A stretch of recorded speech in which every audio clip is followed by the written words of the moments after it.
Opisyal ng present si Brooke Van Sickle sa training ng Alas Pilipinas bilang paghahanda sa posibleng debut niya sa national team para sa darating na VTV Cup sa Vietnam. Samantala, tuloy-tuloy ang pagpapalakas ng Capital One Solar Spikers sa pamamagitan ng pagdagdag ng 5 bagong players sa kanilang lineup. Kinumpirma rin na hindi papayagang maglaro sa PVL ang mga Alas Pilipinas players habang ongoing pa ang national team season. At isang exciting na balita para sa mga fans. Magbabalik na magkasama sa loob ng court ang isa sa pinaka-decorated spiker-setter duo sa kasaysayan ng Philippine Volleyball. Reigning PVL MVP Brooke Van Sickle has officially joined the training sessions of Alas Pilipinas as the national team gears up for its next international campaign, ang VTV Cup na gaganapin ngayong June sa Vietnam. Nakijoin si Van Sickle sa practice noong Monday, June 16, confirmed by head coach Jorge De Brito. The Phil-Am standout trained alongside MJ Phillips, Andaya, Madayag, at Alea. It's good to have Brooke as a new player in the national team. She has a lot of talents and we've been watching her to play, enjoying her playing on Petrogas for 2 years already. I think it's the right time for her to join. It's a pleasure, not just because she plays well but also because she truly wants to represent the national team. Ani De Brito sa interview ng One Sports. Van Sickle was not part of the squad during the 2025 AVC Women's Volleyball Nations Cup kung saan gumawa ng kasaysayan ang Pilipinas sa pamamagitan ng silver medal finish. Now that she's back in the country, inaasahan siyang magre-reinforce sa team kasama sina Phillips at Andaya para sa VTV Cup sa Vinh Phuc, Vietnam. Ayon kay PNVF President at FIVB Executive Vice President Tats Suzara, both Phillips and Andaya have already completed their federation transfer paperwork. Van Sickle also submitted hers, although medyo na late lang compared sa dalawa. After a 3-day break matapos ang AVC run, nagbabalik full team training na ang Alas Women noong Wednesday, June 19. The Capital One Solar Spikers continue to beef up their roster with a solid mix of experience and versatility, welcoming 5 new recruits just in time for the PVL on tour. Leading the group is Casey Galdones, a reliable middle blocker na may championship experience at known for her solid net defense during her stint with Petrogas Angels. Kasama rin sa bagong batch, si Rachel Ostero na formerly naglaro para sa PLDT High-Speed Hitters. She'll add more depth sa middle blocker rotation ng team.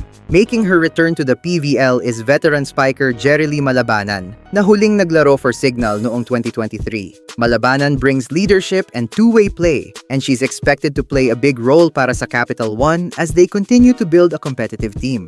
Completing the list are setter Nika Yandok and open hitter April Tapia, both of whom played for Zeus Coffee in past conferences. Young but promising, the two bring familiarity and chemistry na malaking tulong sa team dynamic. The arrival of these 5 players is expected to boost Capital One's campaign lalo na't pinangungunahan na ang team ni Bella Belen.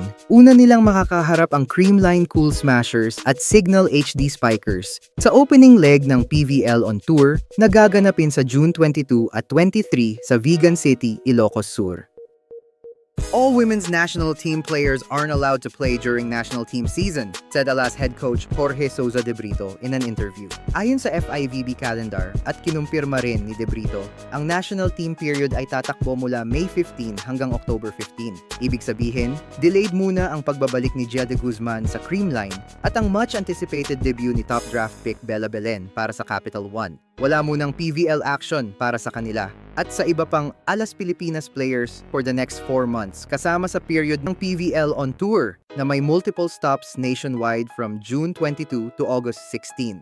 At kung matutuloy ang initial plans ng liga, pati ang early part ng Reinforced Invitational Conference sa late September ay sakop pa rin ng national team calendar.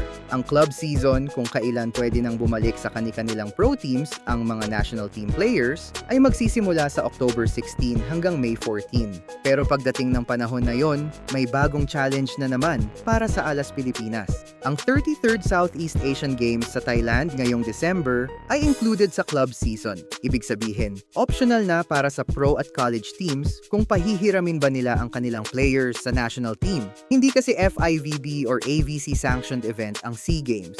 Target ng PVL na matapos ang year-ending conference bago ang SEA Games, pero nasa clubs pa rin ang final decision kung magpapahiram sila ng players for the biennial meet. I need to talk to the PVL and the clubs themselves because the SEA Games falls on the club season. If Indonesia, Thailand, and Vietnam adjust their club season, why not us? Hindi rason yun na dahil may club season hindi mag-adjust. It's a matter of cooperation. You train maybe 3 times a week sa club, then twice lang sa national team. That's good enough. Pahayag ni PNVF President Ramon Tatsuzara. Alyssa Valdez and Gia de Guzman are set to wear hot pink together again for Creamline later this year, once matapos na ang national team window sa September. The iconic duo shared a total of 7 championships together, 5 sa Creamline, at 2 pa mula sa Ateneo Lady Eagles days nila noong UAAP season 76 at 77. For the past 2 years, nagkahiwalay muna sila as Gia took her talents to Japan's volleyball league with Denso Eribis. Pero ngayon, reunited na ulit ang original core. Para kay Valdez, ang mini Lady Eagles reunion na ito feels like going back to where it all began. That fact na babalik si Gia, alam mo honestly, nakakabata. Nakaka-feel bata, hindi nakakabata pala. Nakaka-feel bata pa rin kami. Just because we've always been together since then. Who would have thought that we're gonna be together again?